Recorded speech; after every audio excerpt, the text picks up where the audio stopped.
Ni orang tanya, Ustazah macam mana kalau seorang suami dia kahwin tanpa izin? Oh, dia ni menyakiti orang lain berdosa tak? Sakiti kawan berdosa tak? Kan? Kalau sakiti orang lain, sakiti kawan berdosa, sakiti isteri lagi berdosa. Lah apa hang jawab macam tu?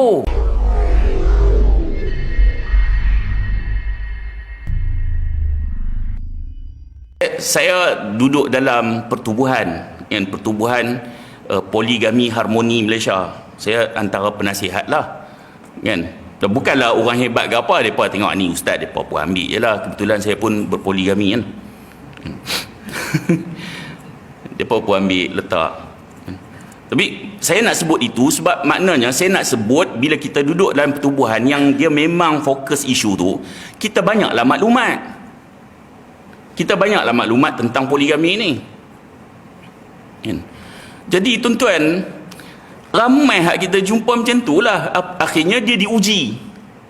Tak perlu nak mendabik dada. Jangan duk letak perampas ke, penyondol ke. Tapi masalahnya, kebanyakan hak orang-orang perempuan awam ni, rujukan mereka ustazah. Hak tu masalahnya. Sebahagian ustazah, saya sebut sebahagian lah, tak makan cili tak payah rasa pedas. Sebahagian ustazah ni lah hak duk keluar kenyataan-kenyataan yang mengharukan keadaan. Ada baru ni orang tanya, Ustazah macam mana kalau seorang suami dia kahwin tanpa izin? Oh, dia ni menyakiti orang lain berdosa tak? Sakiti kawan berdosa tak? Kan? Kalau sakiti orang lain, sakiti kawan berdosa, sakiti isteri lagi berdosa. Lah apa hang jawab macam tu? Pertama sekali perlu perbetulkan soalan tu. Tak, suami nak menikah lain perlu izin isteri tak? Tak perlu. Hak tu kena bagi faham. Saya nak menikah dulu, nak berpoligami, saya abang pada isteri saya, abang kalau nak kahwin, abang kahwin. Tak ada istilah, oh saya tak izin, saya tak mau. Hang mau ke tak mau, aku nak kahwin, aku kahwin. Tak ada lah saya sebut aku. Tapi nak cerita, nak sampaikan bagi faham, kan? Ni sebahagian orang, abang nak kahwin, tak mau apa, aku nak kahwin ikut suka aku lah. Dah aku rasa aku adil, mampu, kahwin lah. Tak perlu izin pun. Saya bukan nak menggalakkan poligami, tak. Tapi nak cerita yang hukum dulu, nak bagi orang faham. Sebab ramai orang ni tanpa restu isteri, tanpa restu mak mertua, mai kok mana restu-restu ni? Restu-restu ni mai kok mana? Menyakiti isteri lah. Hang dah sakit hati, benda aku buat benda yang harus. Hang sakit hati tu masalah hang, bukan masalah aku. Hang yang bermasalah. Dia kalau menyakiti kawan berdosa, tengoklah menyakiti sebab apa. Kawan dia beli kereta baru, tiba-tiba dia sakit hati, kereta baru. Siapa yang masalah? Kawan dia beli kereta kan? Hang masalah. Hang lah masalah, hati hang ada penyakit, kan? Kawan dia buat benda harus, hang sakit hati, hang bermasalah.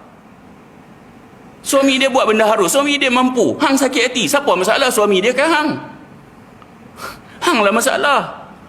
Oh, kalau guna menyakiti isteri dalam hal itu dikira menyakiti isteri, hang tak redha dengan suami hang kahwin, bukankah hang menyakiti suami hang?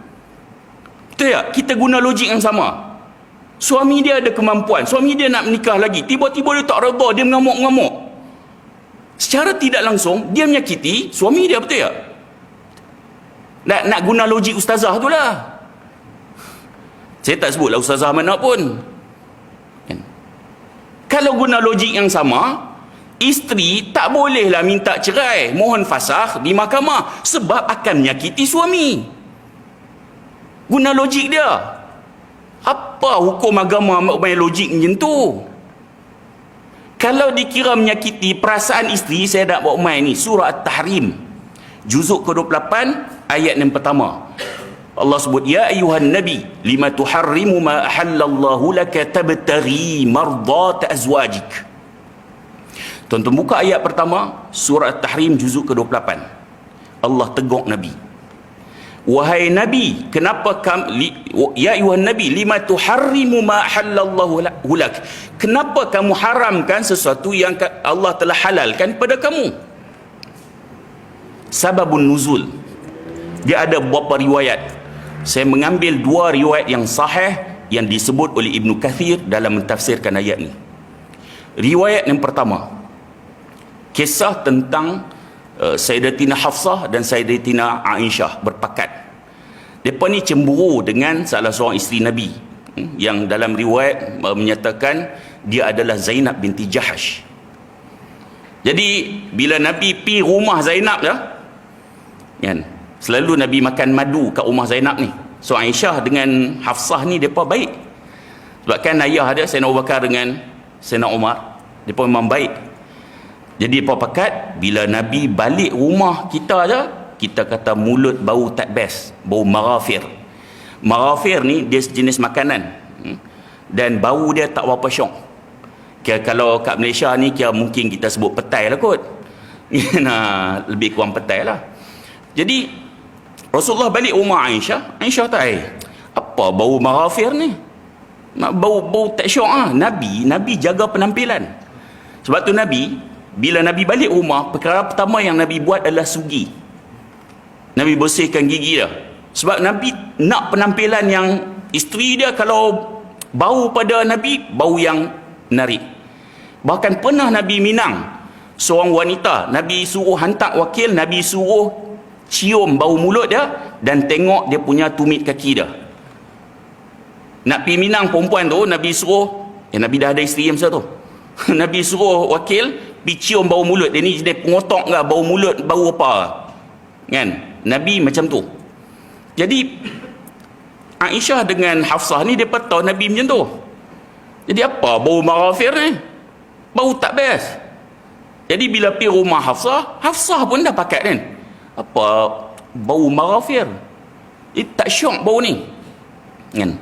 Kemudian Nabi SAW, Nabi kata lan a'uda lahu, aku takkan ulang benda ni lagi. Maksudnya takkan minum dah. Apa nama? Sebelum tu Nabi kata, aku makan madu kat rumah Zainab. Aku makan madu. Bukan makan marafir. Tak, bau marafir. Kan? Kemudian Nabi sebut lan a'uda lahu, aku takkan ulang benda tu. Maksudnya takkan makan dah marafir.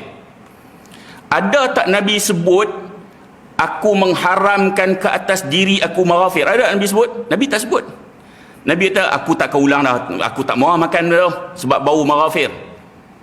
Tapi Allah turunkan ayat, ya ayuhan Nabi, wahai Nabi, lima tuharrimu ma ahallallahu lak, kenapa kamu haramkan sesuatu yang dihalalkan kepada kamu? Nabi tak sebut pun mengharamkan. Nabi tak mau ulang, tak mau makan dah. Sebab apa? Tabtari marda ta'azwajik, kerana mengharap redha, nak jaga hati perasaan isteri-isteri kamu. Sampai kamu benda hak halal lah. Kerana nak jaga hati isteri-isteri, jangan sampai macam tu. Ramai ada tuan-tuan dengar suami, dia tak kata poligami tu haram, tapi aku poligami, tobat aku tak mau isteri aku. Jangan macam tu. Hang diam cukup ah. Dah poligami tu apa hukumnya? Jangan sampai macam tu. Aku tobat tu. Nabi telah a'uda lahu, aku takkan minum dah madu tu. Kan? Riwayat yang kedua yang disebut oleh Ibnu Kathir. Apabila Nabi giliran Nabi rumah Hafsah, Sayyidatina Hafsah radhiyallahu anha. Bila Nabi balik rumah Hafsah tak ada kat rumah sebab Hafsah ada urusan kat luar masa tu. Jadi bila Hafsah tak ada kat rumah, Nabi pun panggil lah Maryah Qibtiyah. Maryah ni dia hamba, dia cantik, dan Aisyah cemburu dengan kecantikan Maryah. Masa sebelum Nabi tak apa, kita tinggal bab tu dulu. Maryah ni memang seorang yang lawa, Jadi Nabi panggil Maryah. Nabi telah bersama dengan Maryah di rumah Hafsah. Hafsah balik, Hafsah dapat tahu.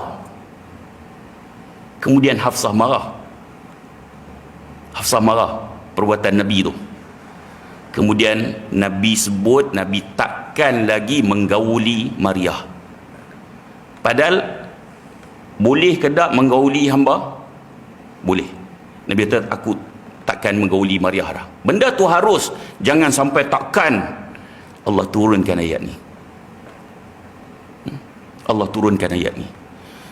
Kita nak buat benda yang halal. Ni duk jaga perasaan isteri ni yang ustazah menyakiti. Allah tegur dah ni. Allah tegur dah Nabi, jangan tabtari mardat azwajik, kerana mengharap redha, kerana mengharap ni duk jaga hati isteri kamu. Tuan-tuan, saya selalu sebut, kita dengan contohlah dalam hubungan rumah tangga ni, saya bukan suami yang perfect, tak. Saya banyak kesalahan. Tapi kalau kita ikut Nabi, kalau ikut sebahagian penceramah hanya duk sebut benda-benda romantik Nabi main kejak-kejak, betul lah benda tu, tapi dalam beberapa hal benda tu perlu diikutlah dalam beberapa hal. Tapi nak kena tengok konteks. Nabi main kejak-kejak dengan siapa? Aisyah, sesuai tak? Sesuai lah, sebab dia kecil lagi. Kenapa Nabi tak main kejak-kejak dengan Saudah? Sebab Saudah dah tua. Kita yang tak faham konteks, suami isteri kena main kejak-kejak baru main dengar umur 60. Dia balik dia main kejak-kejak dengan bini dia. Inhaler kawan tu. Inhaler kawan tu. Nabi panggil ya Humaira pada siapa? Aisyah, sesuai lah, dia budak lagi. Kan? Kita dengar umur 60 lebih, ya Humaira ni lebih pada comel lah. Comel. Kita, kena panggil comel. Kita umur 60 lebih balik, hai comel, dia terbuang tebiat ke apa hang ni. Padan lah, tengok konteks. Tengok konteks. Jadi tuan-tuan, tak perlu lah duduk. Kadang-kadang itulah, kadang penceramah dalam bab poligami kebanyakan ustazah. Kebanyakan bukan semua. Jangan semua terasa hati. Itu yang merosakkan. Dia punya hak kuliah pendek tu dalam TikTok ke apa, dah dekat 1 juta duk tengok. Hak masalahnya kita, tuan-tuan, hak bukan ustaz ni lagi masalah. Kita balik nak counter dia kata abang siapa? Tu ustazah cakap. Abang bukan ustaz. Dah, nak buat macam mana? Kan tak nanya kita. Jadi tuan-tuan, sebab tu saya selalu sebut dalam isu ni, kita berdiam diri, jaga rumah tangga kita, kan? Kita pun tak tahu setakat mana rumah tangga kita ni akan berlangsung. Allah akan uji macam mana. Kita jaga sungguh-sungguh doa, Rabbana hab lana min azwajina wa dhurriyyatina qurrata a'yun waj'alna lil muttaqina imama. Jaga rumah tangga kita, mudah-mudahan Allah berikan yang terbaik buat kita.